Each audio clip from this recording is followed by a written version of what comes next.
Olá, hoje vamos mergulhar no fascinante mundo das novelas gráficas. São uma forma de arte, um género literário, mas há uma discussão que parece não ter fim sobre o seu verdadeiro lugar, especialmente na literatura e, claro, na educação. E a pergunta que continua a pairar no ar é sempre a mesma. Pois é, esta é a grande questão, não é? A pergunta que está na cabeça de tantos pais, educadores, bibliotecários. É uma dúvida que vai mesmo ao cerne da questão e dos preconceitos que ainda existem sobre este formato.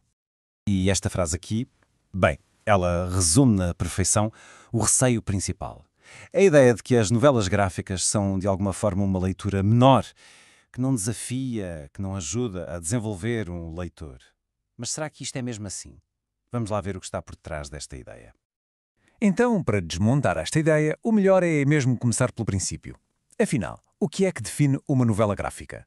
O termo técnico é arte sequencial e foi o pioneiro Will Eisner que o popularizou precisamente para dar mais dignidade ao seu trabalho e distingui-lo, por exemplo, das tiras cómicas de jornal.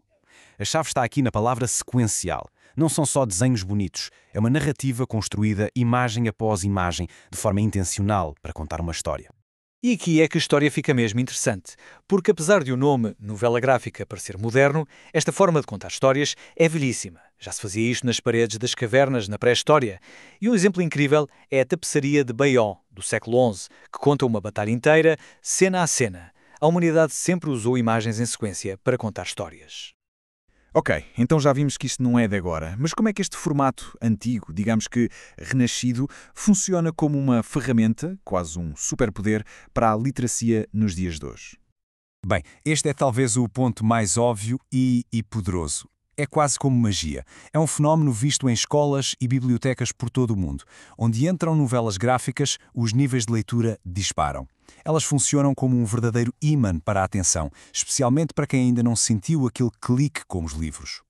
E o mais incrível é que este ímã funciona com todo o tipo de leitores. Para os mais relutantes, a parte visual quebra aquela parede de texto que pode ser tão intimidante. Mas atenção, não é só para eles. Leitores já muito avançados encontram aqui enredos super complexos e estruturas narrativas que são um verdadeiro desafio. Para quem está a aprender uma nova língua, as imagens dão um contexto que as palavras sozinhas não conseguem. E depois há um caso muito particular e muito importante. Para alunos com autismo, as expressões faciais e a linguagem corporal desenhadas podem ser uma ajuda preciosa para descodificar emoções e interações sociais. Mas atenção, não se fica por aqui. Não é só para puxar pela leitura. Vamos agora ao coração do preconceito. A ideia de que são demasiado simples. A verdade é que por detrás das imagens pode esconder-se uma sofisticação literária absolutamente surpreendente. E esta é a afirmação que temos de reter. A ideia de que isto é leitura fácil é um mito. Muitos estudos mostram que, na verdade, as novelas gráficas contêm muitas vezes um vocabulário mais rico e complexo do que os livros tradicionais para a mesma idade e exigem um tipo de interpretação muito ativo. Vamos lá ver a diferença. Num livro normal, de prosa, a história avança de forma linear, certo? Palavra a palavra, linha a linha. Agora, numa novela gráfica, a coisa muda de figura. O cérebro tem de ser um verdadeiro malabarista. Processa o texto dos balões de fala, analisa a imagem, interpreta a expressão facial de uma personagem, percebe a composição da página e, talvez o mais complexo de tudo, tem de imaginar o que acontece no pequeno espaço em branco entre duas vinhetas. E o resultado de toda esta ginástica mental qual é? É o desenvolvimento de competências de leitura super avançadas.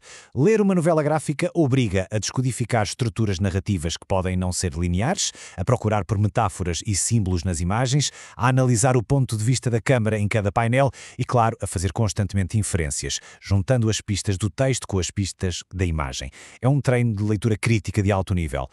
E se ainda restam dúvidas sobre a profundidade literária, olhem só para este exemplo com a fantástica série Bone, de Jeff Smith. Os temas são exatamente os mesmos que encontramos nos grandes clássicos. Temos a jornada épica, ao estilo da Odisseia, temos o herói que não queria ser herói, que nos faz lembrar o Bilbo Baggins do Hobbit, e temos a figura do mentor sábio, como o Gandalf ou o Merlin. Não estamos a falar de coisas menores, estamos a falar dos grandes pilares da literatura universal, mas contados de uma outra forma.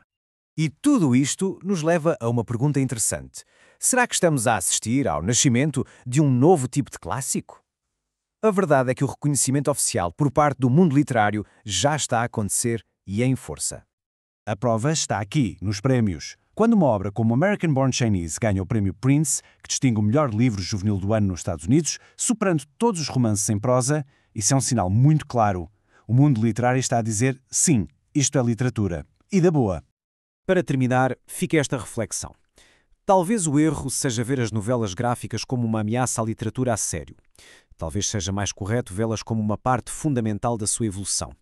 No mundo onde o visual é rei, onde recebemos informação através de imagens a toda a hora, se calhar a capacidade de ler e interpretar narrativas visuais complexas não é uma competência secundária.